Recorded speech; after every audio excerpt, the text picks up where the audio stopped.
Welcome to Compact Disasters from CompactHistories.com, where we look at catastrophes, accidents, and natural disasters in short, bite-sized episodes. This is episode 65, the Mount Pelée eruption.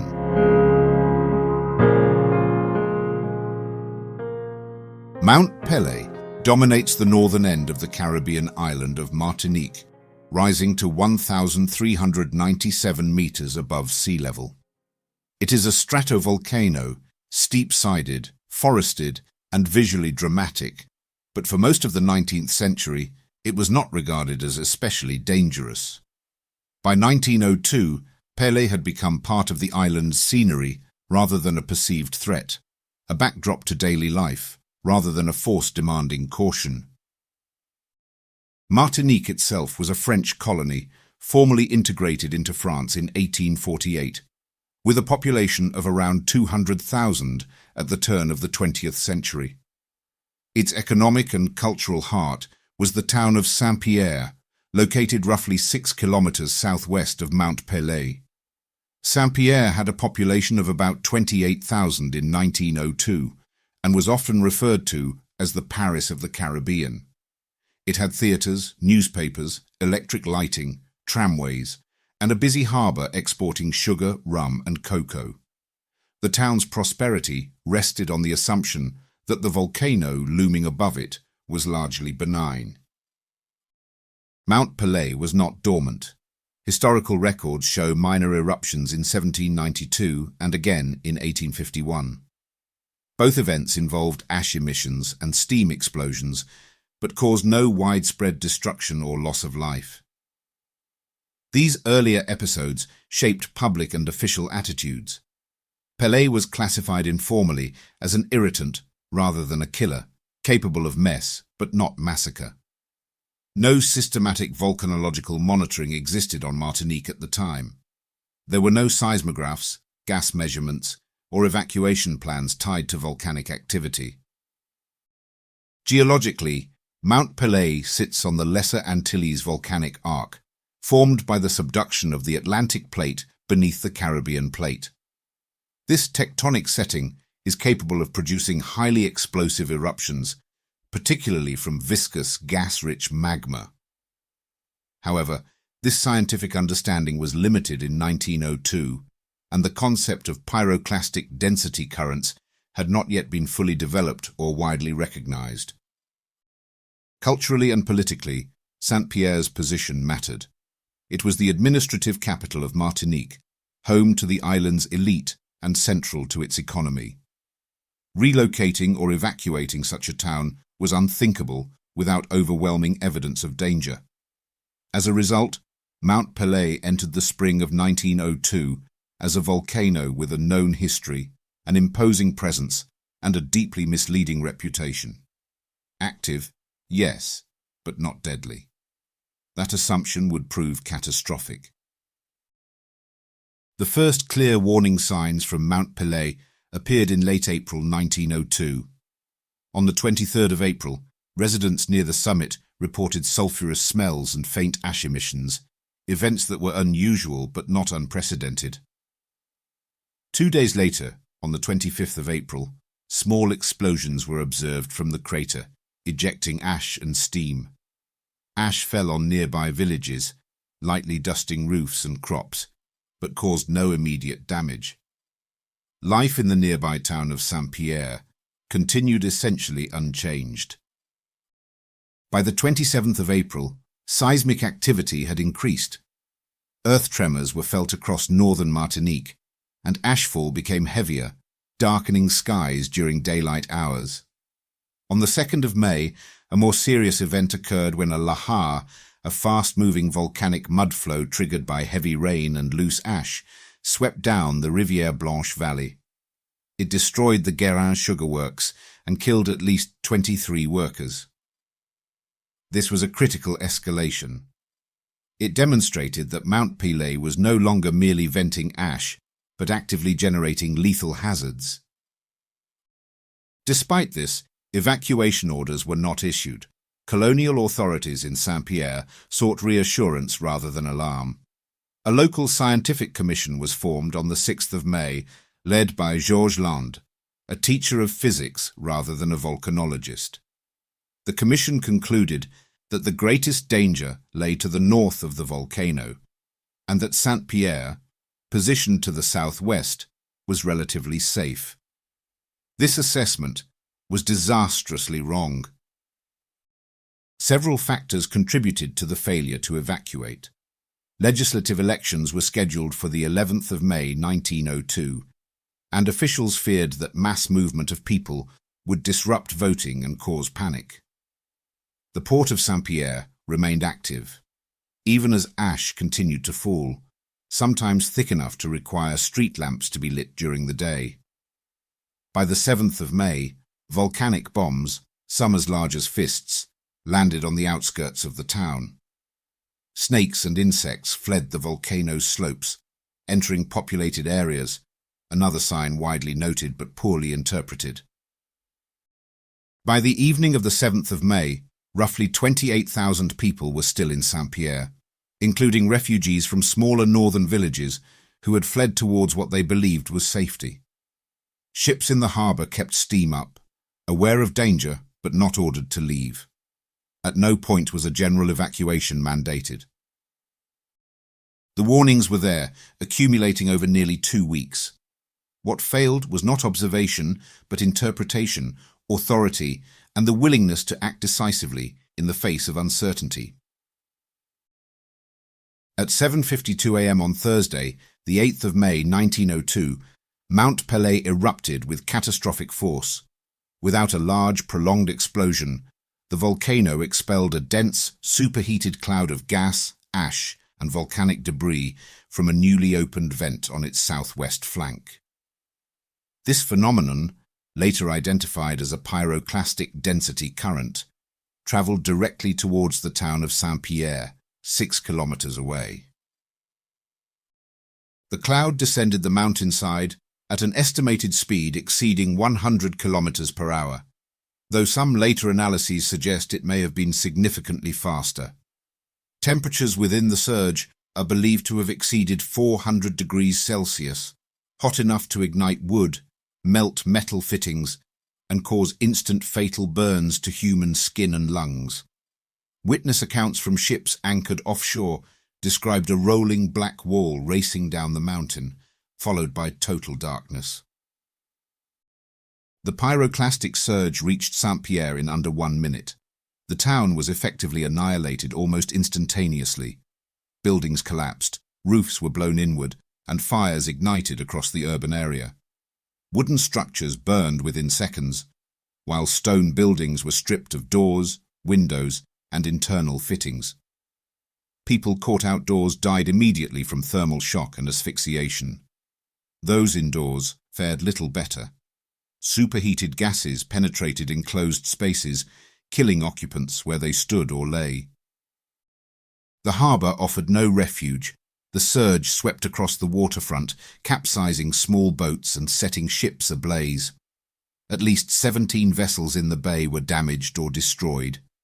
Many sailors were killed by burns or suffocation, while others jumped into the sea to escape the heat, only to be scalded by boiling water near the shore. A handful of crew members survived by cutting anchor lines and fleeing into open water within minutes of the eruption. Within less than 10 minutes, Saint-Pierre had ceased to exist as a town. Communication lines were destroyed, the port was incapacitated, and fires raged uncontrollably. Of the approximately 28,000 people in the town that morning, all but a handful were dead by the time the cloud dissipated. The eruption did not produce extensive lava flows. Its lethality came from speed, heat, and direction. Mount Pelée had demonstrated a form of volcanic violence that science had not yet fully named, but which had already rewritten the limits of natural disaster. In the immediate aftermath of the eruption of Mount Pelée, estimates of the death toll varied wildly. Within weeks, a grim consensus formed. Approximately 28,000 people in Saint-Pierre had been killed in a matter of minutes. Later, Historical and demographic studies have adjusted the figure slightly, generally placing it between 28,000 and 30,000 deaths when nearby villages and ships in the harbour are included. The exact number will never be known, but the scale of loss is beyond dispute. For decades, popular accounts claimed that only 2 people survived the destruction of Saint-Pierre. This is incorrect. At least 3 confirmed survivors are known from within the city, with a small number of others surviving on the outskirts or aboard ships that managed to escape. The most famous was Ludger Silberis, a prisoner held in an underground stone cell at the city jail. His cell had thick walls, minimal ventilation, and a single small opening. When the pyroclastic surge passed through the city, the structure shielded him from the direct blast and intense heat. Silberis suffered severe burns and dehydration, but was found alive 4 days later. Another survivor was Léon Compère Léandre, a shoemaker who lived on the edge of the city and was partially shielded by terrain and buildings.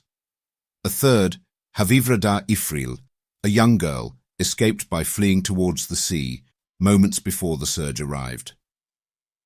Their survival was not miraculous in the supernatural sense, but the result of highly specific physical circumstances that reduced exposure to heat and toxic gases.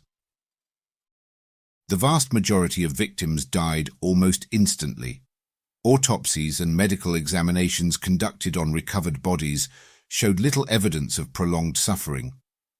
Many victims were found in natural postures, suggesting death within seconds, caused by thermal shock to the lungs, asphyxiation, and severe burns to internal organs. This detail matters. It counters later sensationalist claims of slow, agonizing deaths and reinforces the true nature of pyroclastic density currents as overwhelmingly lethal, fast-moving phenomena. The persistence of myths surrounding survival and death at Saint-Pierre has often distracted from the central reality. This was not a story of lucky escapes, but of near-total destruction. The numbers matter because they underscore a simple truth. Once the eruption began, survival inside the city was almost impossible. When the pyroclastic surge receded on the morning of the 8th of May 1902, Martinique was left in a state of near-total shock. Saint-Pierre was not merely damaged, it was effectively erased. Fires burned uncontrollably for days, fed by ruptured rum stores, warehouses and wooden housing. Smoke rose continuously from the ruins, visible for miles at sea. Rescue efforts began almost immediately, but they were hampered by heat, unstable structures, and the sheer scale of devastation. Initial relief ships arrived from Fort-de-France, approximately 25 kilometers to the south, later that same day. What they found defied comprehension. Streets were blocked by collapsed buildings, bodies lay where people had fallen, and the harbour was choked with burned and sunken vessels. Survivors were so few that the organised rescue quickly shifted into recovery and containment. Sanitation became a pressing concern, as decomposing bodies and stagnant water posed a serious risk of disease. The danger had not passed. Mount Pelée remained active throughout the summer of 1902. On the 20th of May, another powerful eruption killed an estimated 2,000 people in nearby villages, including Morne Rouge.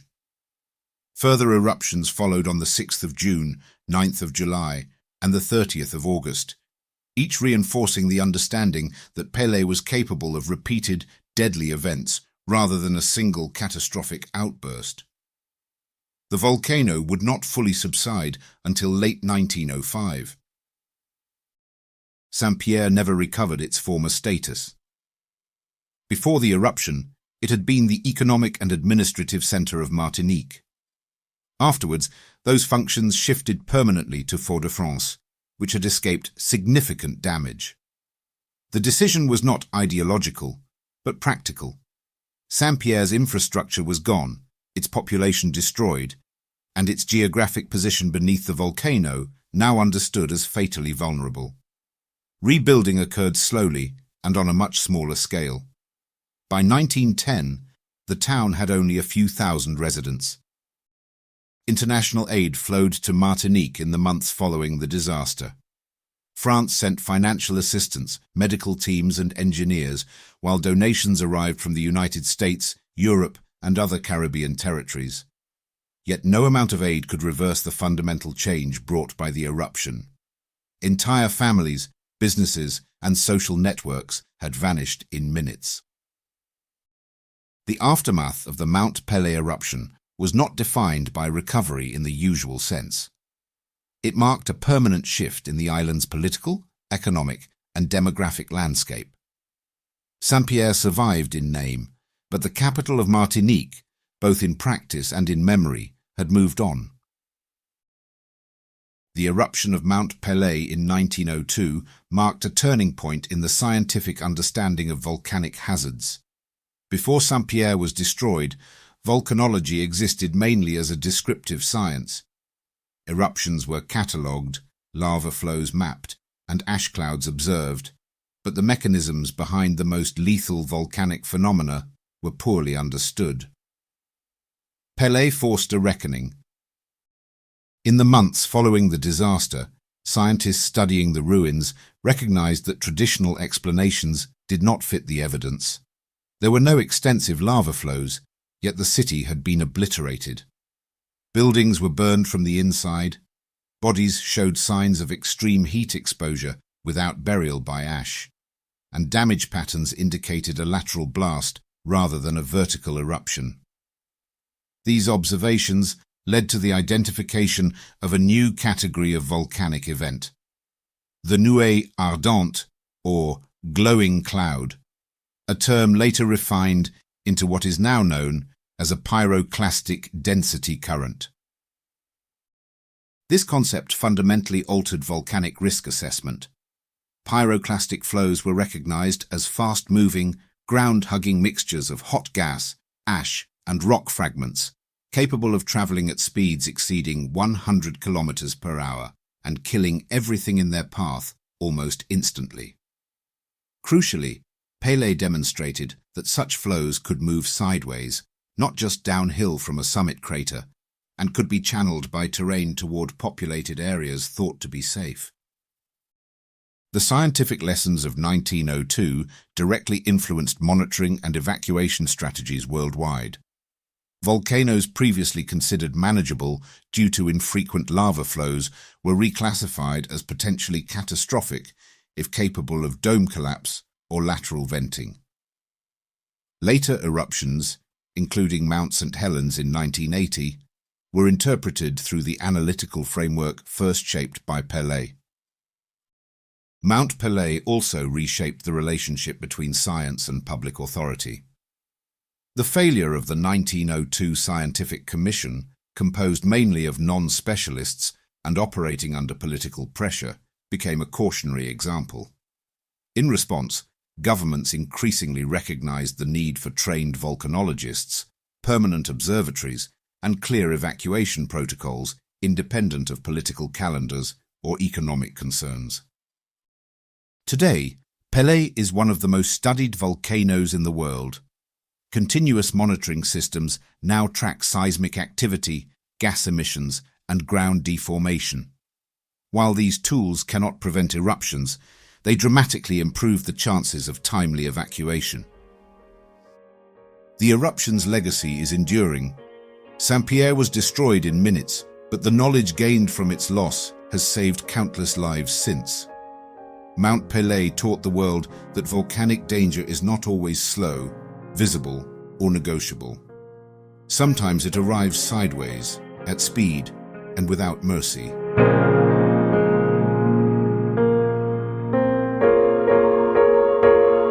That brings us to the end of this episode of Compact Disasters, part of the Compact Histories Network.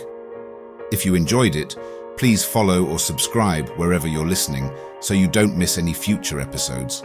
And consider leaving a rating or review, as it really helps new listeners find the show.